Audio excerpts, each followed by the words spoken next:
Today I'm going to talk about how to take a photo of your art. Taking a photo of your art is going to be very important because you are going to need a good quality photo for your portfolio and a good quality photo for submission. There are many artists who are photographers and make their living as a photographer, from wedding photographers to photojournalists to the fine art photographer. The larger portrait on the right-hand side is a very famous portrait that appeared on the cover of the National Geographic by a photographer named Steve McCurry. And it is a picture or portrait of an Afghan girl taken in a refugee camp in Pakistan. And what makes it a work of art are so many things.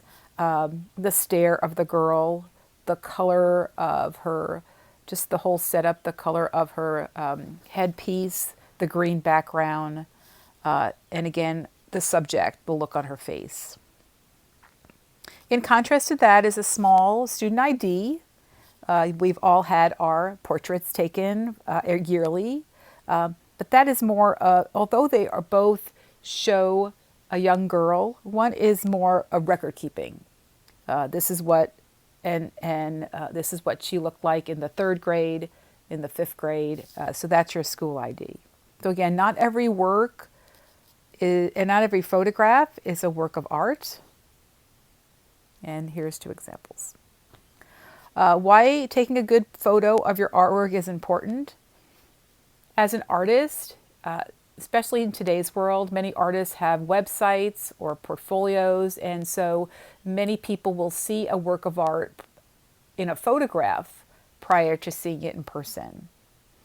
So art's a visual language, so you want to make sure that you're presenting yourself in the best way as an artist. Today, what's happening right now through distant learning, the photography of your photo becomes even more important because myself and many teachers are grading using the photograph. So it needs to be clear, it needs to be large enough to see your work of art. It does not replace the work of art. For many years, I saw a photograph of the Mona Lisa in art history books. And although I did think, oh, what's the big deal? When I actually saw the Mona Lisa in person in the Louvre in France, I realized that the artwork, it was much richer, has something about it. So again, the photo does not replace the artwork, but it does give you an idea of the composition. And again, if you can zoom in, you can see some of the detail as well. So the first thing you have to do is you've got to take a good photo. I recommend, if you can, to take it outdoors. So that would be the first thing I would recommend. Go outside, preferably in the morning between, let's say, 9 a.m. and 11 a.m. Find a shady spot, put your artwork on the ground, and take the picture with your iPad from above.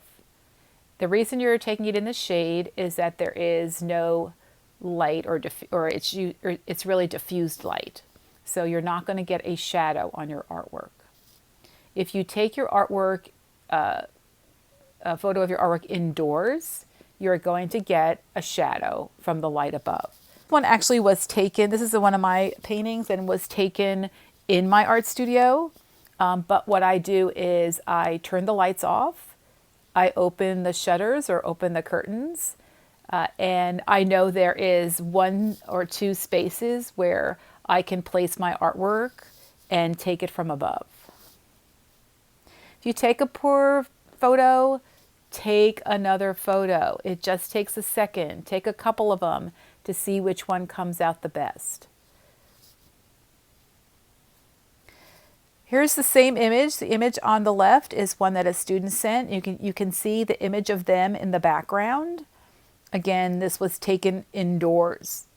So sometimes if you take it indoors or you forget, there are ways to fix it, and the first way is to crop out the mistakes. Now, this one, luckily, the big shadow on the bottom did not affect the work of art, so they were able to crop that out.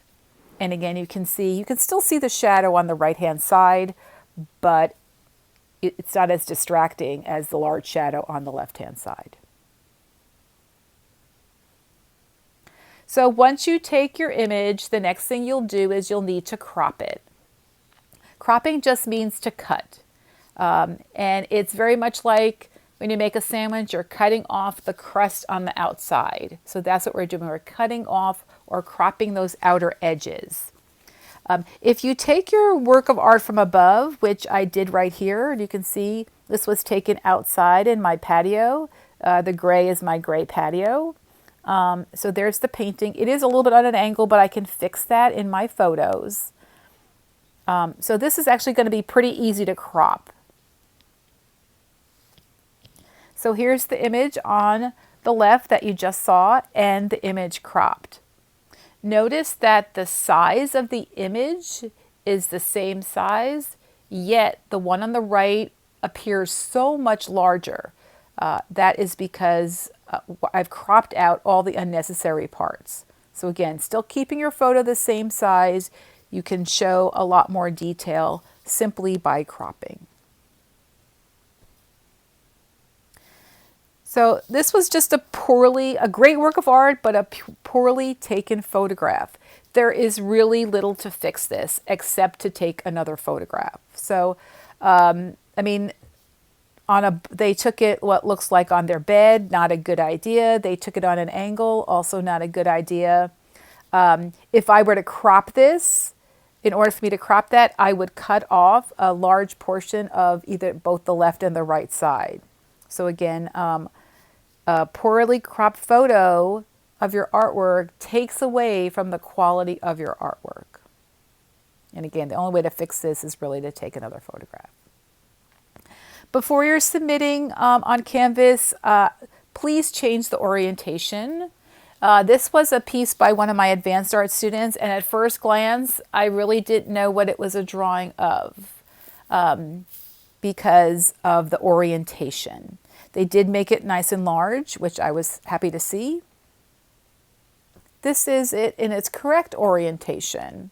And you can see just by changing the orientation, it's much easier to tell what the image is. Beautiful drawing. So change the view really changes everything. So how do you do these things? When you go into photos, like you'll see the crop is where I've circled it. So that kind of looks like two L shapes kind of next to each other. So crop means to cut. In the upper right hand corner where I wrote the word change, that's change the orientation. And I find it much easier to change the orientation in photos. Okay, so again, I went up to edit and change photos. Another thing we're going to be working on later, up in the corner you'll see on the right hand side says ratios. Different formats do have different ratios. Instagram is a 1-to-1 ratio, for example. Let's see, I believe YouTube is a 9-to-16 ratio. So also if you use your photos as references, there are other ratios that are in there as well, but that is where you find it. Resizing. Generally what you need to do is make it larger. Again, because we're submitting and I'm grading from your photograph, it needs to be large enough for me to see. And you can see these are pretty much the same size paper, but the one on the left side, I can't even see what the artwork is. Okay, so again, that needs to be cropped and enlarged. Again, that we show here, it's cropped and enlarged. So there you have it, a picture's worth 1,000 words. And again, you want to present yourself well as an artist. You want to make sure that your picture is in focus, taken from above, cropped, and enlarged. Okay? All right. Make it count. Talk to you soon.